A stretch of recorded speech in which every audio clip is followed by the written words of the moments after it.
Feynman technique to memorise, हालांकि पहले भी डिस्कस किया मैंने, नंबर 1 टेक्निक है ये। Feynman technique basically great physicist थे रिचर्ड फिनमैन, उन्होंने दी थी, ये साइंटिफिकली प्रूवन है।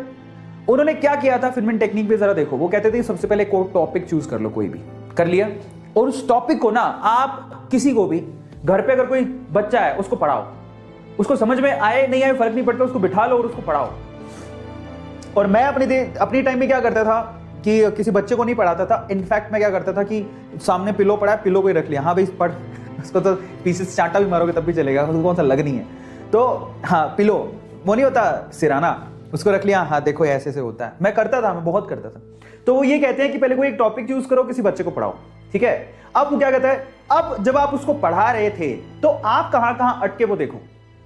भाई कोई चीज पढ़ा रहे होते हो तो आप देखो कि आप अटके कहां।